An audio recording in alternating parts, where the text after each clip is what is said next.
Class 10th, I speak a motivational story. माँ के सपनों का अधिकारी। मैं पढ़ रहा हूँ ना माँ, मुझे अभी डिस्टर्ब मत कर, तू आके देख ले। ये जवाब था एक होनहार बेटे का जब उसकी माँ ने उसको अपना चश्मा ढूंढने के लिए बोला। और बेटा इतने छोटे से काम से बचने के चक्कर में माँ के सामने पढ़ाई का दिखावा कर रहा था। कितनी शर्म की बात है ना। तुम्हारी माँ सर्दी गर्मी बरसात हर मौसम में बड़ी ईमानदारी से तुम्हारी सेवा करती आ रही है। पता नहीं तुम उसके सपनों वाला अधिकारी कभी बनोगे या शायद नहीं बन पाओगे, लेकिन तुम्हारी सेवा के प्रति तुम्हारी माँ के कामकाज देख के लगता है कि जैसे तुम आज की तारीख में तुम्हारे घर के एक बहुत बड़े अधिकारी हो। तुम्हें पलट के ये जवाब देने में सिर्फ 3 सेकंड लगती है कि मैं पढ़ रहा हूँ। बेटा इस लाइन को ना थोड़ा सा करेक्ट कर लो। हिम्मत है तो जैसा तुम पीठ पीछे चल रहे हो वैसा बताओ। बोलो कि माँ तुझे एक चीज बताऊं कि मैं तेरे सपनों वाला अधिकारी कभी नहीं बन पाऊंगा, क्योंकि मैं पढ़ाई नहीं बल्कि पढ़ाई का नाटक कर रहा हूँ। मैं पढ़ाई के बहाने करके फोन का इस्तेमाल करता हूँ, किताबों को सामने रखकर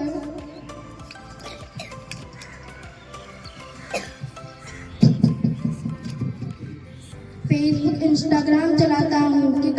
किताब तो एक बहाना है। किताब को सामने रखकर तो मैं दोस्तों की दुनिया में खोया रहता हूँ। लेकिन पता है तुम्हारी माँ का अगले दिन से क्या रिएक्शन होगा?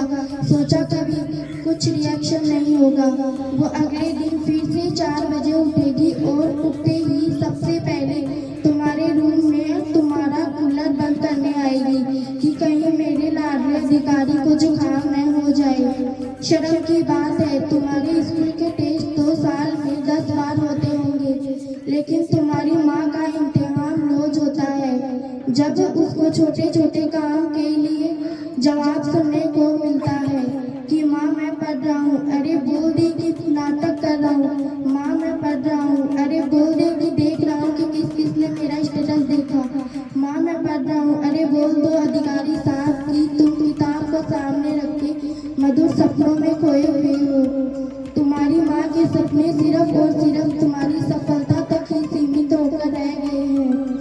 अगर वो खाना बनाती है तो भी यही सोचती है कि पिछले हफ्ते लाडली का पेट खराब हो गया था, अब कहीं ना हो जाए। जब बगल वाली आंटी का लड़का तुमसे 2 नंबर भी ज्यादा लाता है तो तुम्हारी माँ सबसे ज्यादा खुद को कोसती है कि अगर मैं अपने लाडले को बादाम पिछले मंथ से ही देना चालू कर देती तो शायद आज मुझे खुद अपने बच्चे के सामने उसके बच्चे की पढ़ाई ना करनी पड़ती। अरे तुम तो स्कूल में जाके रोबोट हो जाते हो, कल के टेस्ट में क्या हुआ था भूल जाते हो, लेकिन तुम्हारी माँ तुम्हारे फ्यूचर की टेंशन में फंसती जाती है। तुम्हें क्या लगता है तुम बहुत ज्यादा स्मार्ट हो? तुम्हें क्या लगता है पढ़ाई इतनी मुश्किल है कि जितना एक माँ के लिए बेटे को मुश्किल में देखना होता है? लेकिन तुम ये बात सिर्फ तब समझोगे जब 20 साल बाद तुम्हारा बच्चा भी तुम्हारे साथ ऐसा बिहेव करेगा, लेकिन तब तुम चाह के भी आज की तारीख में वापस नहीं आ पाओगे। और उस वक्त एक तरफ तुम्हारी बूढ़ी माँ होगी जो चारपाई पर दवा लेके लेटी होगी और एक तरफ तुम्हारा बच्चा होगा जो बिल्कुल तुम पे गया होगा। अगर मेरी बातें मेरे जितनी तुम्हें भी बुरी लग रही हैं तो आईना से ये मत बोलना कि माँ मैं पढ़ रहा हूँ, तू खुद देख ले अपना काम।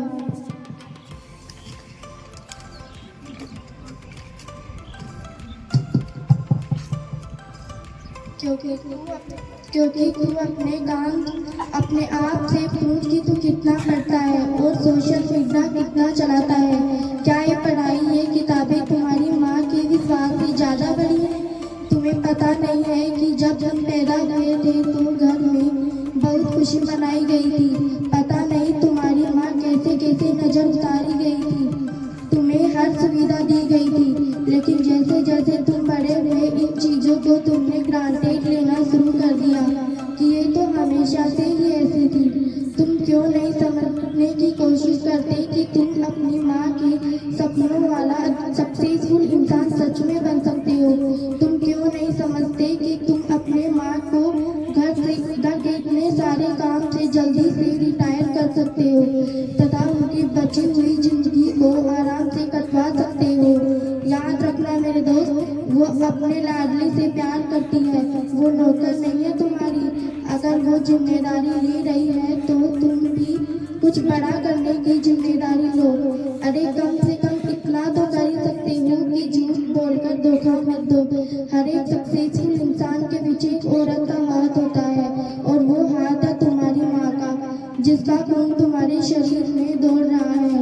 उसको कभी फीका मत पड़ने देना।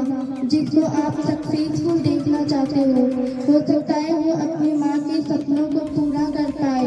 अंत में मैं यह कहना चाहती हूँ कि एक बार अपनी माँ बाप की आंखों में झांको, उनकी उम्मीदों को पहचानो और उसमें जी जान लगाकर पूरा करो। वो आपके लिए दिन रात मेहनत करते हैं कि मेरे बेटे को कोई समस्या ना हो, पढ़ाई में बाधा न हो। हर माँ बाप का एक ही सपना होता है कि मेरा बेटा बड़ा आदमी बने और हमारा नाम रोशन करके नाम कमाए। तुम उनकी उम्मीदों पर पानी मत फेरना, बल्कि उनको पूरा करना। एक बार उनकी उम्मीदों को पूरा करके देखो, फिर जो माँ बाप के चेहरे पर जो खुशी की मुस्कान है ना, वो उसे महसूस करो। तुम्हें स्वयं पर गर्व होगा और तुम्हारे माँ बाप को भी